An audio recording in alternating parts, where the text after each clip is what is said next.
Hello, my name is Barbara Gilbert. I'm one of the curators at the National Museum of the Royal Navy, and I was asked to choose my favourite museum object at the Fleet Air Arm Museum. And this is my favourite object. It's a poster. It's a very flimsy poster. It dates from 1915. So why is this my favourite object?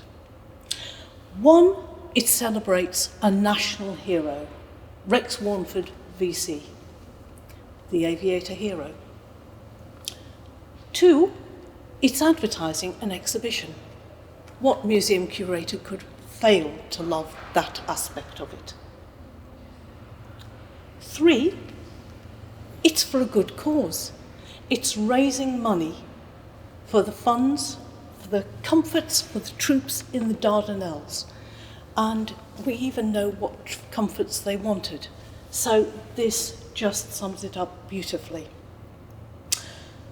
Fourth reason, this is a piece of ephemera. It is a very thin paper poster. It should never have survived over 100 years, but it did. So it's my favourite for all of those reasons. Now, to understand my love of this poster, you need to understand a little bit about Lieutenant Warneford. Rex Warneford. I've got his pilot's licence here, so I can show you what he looked like.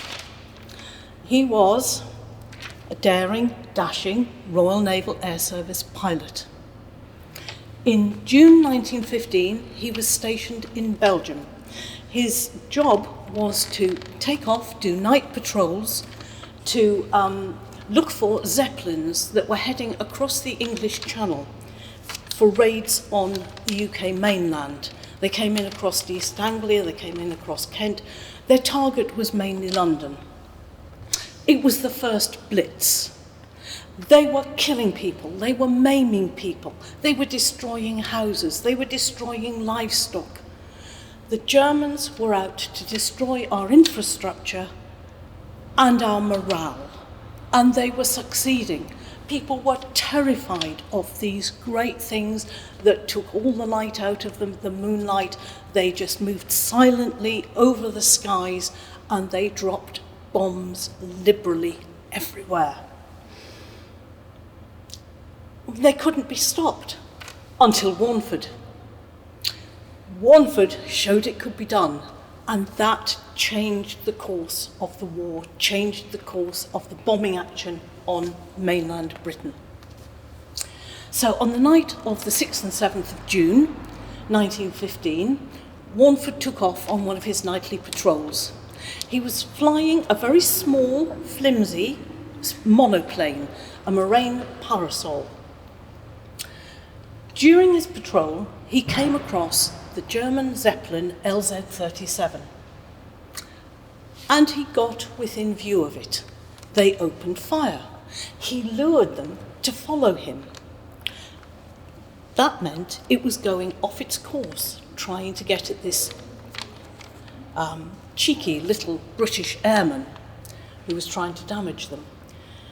Having got it going in one direction, he used the speed of his little aircraft to go behind it. He then rose to the height of 11,000 feet, which was very high for a World War I plane. He therefore got above the airship, and once he was above it, he dropped 6 20-pound bombs on it. The fifth caused a massive explosion. It actually flipped his whole aircraft right over. It did do damage. He had to land afterwards and repair it. But it also made the Zeppelin burst into flames and fall to the ground. Overnight, Warneford became a national hero. Overnight, King George V awarded him the Victoria Cross. Now, people have told me it never happens like that. You don't get awarded a medal overnight. But he was awarded that medal. We have the telegram from the King awarding the Victoria Cross. And we know that he was awarded the Victoria Cross immediately. He was also awarded the French Croix de Guerre of the Légion d'honneur. He was given a choice come back to Britain, get his VC in person for the King, or get the Croix de Guerre in person in France. He chose the latter. He stayed in France. So he was awarded the Croix de Guerre, and then 10 days later, only 10 days later, after his amazing action that had given hope to the people of Britain, he was killed. He was flying a new type of aircraft. It crashed, it flipped over. He and his passenger both fell out to their deaths. And that created national mourning. People may remember the outpouring of grief when Princess Diana died. It was as big as that when Rex Warneford died. He was the Zeppelin killer. He was the hero of the hour, and now he was dead. 50,000 people lined the streets of London for his funeral procession. And after the funeral, he went on doing good, because his aeroplane was taken around Britain on the back of a lorry. His flying clothing and his documents and photographs were also taken around and put in village halls, town halls, as pop-up exhibitions. And this poster advertised one of those exhibitions. Not only did it advertise it, it's the last day of one of the exhibitions, possibly the last ever, and possibly that's why afterwards it was folded up, you can see the creases there, and sent to his mother. So, Warneford was the hero. He died. He formed instant pop-up museum exhibitions of his personal belongings, some of which you can see on display in the Fleet Air Arm Museum. And the monies raised went to the Dardanelles, to his comrades, his brothers in arms, Royal Naval Air Service personnel serving in the Dardanelles. And we know what comforts they wanted. The Aeroplane magazine for July 1915 lists that they wanted summer underwear, they wanted handkerchiefs, they wanted short drawers. They did not want winter long johns, which was all that was being issued. And in the Aegean, in July heat, the last thing you want is to be over hot. So those comforts were bought with the funds raised from the exhibition this advertises and sent out. So it commemorates Warneford.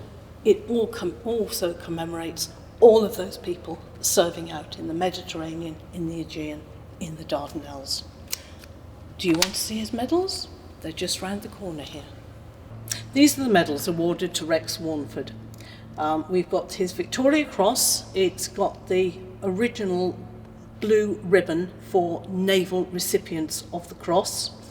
Later, after the war, the ribbon became a uniform ribbon for all recipients of the Victoria Cross, whichever service they were in. Previously, there had been blue for Navy and another colour for Army. There were only two services. There was no RAF at that point. You were Army or you were Navy. We also have the 1914-15 star that he'd been awarded, and the medals that he would never even know about because these were awarded at the end of the war. We've got the British War Medal and the Victory Medal for 1914-19. And on the end, the special one that he did receive in person. This is his Chevalier of the Légion d'Honneur, awarded by the French because they were so grateful for the work he'd done in protecting their country.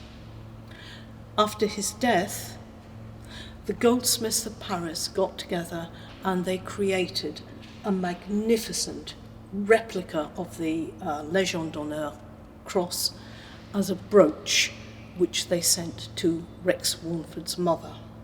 I've seen that. It came to a museum exhibition opening a few years ago. His niece was wearing it very proudly, full of gems, dripping with gold. So that is Rex Warneford and his medals. Rex Warneford VC.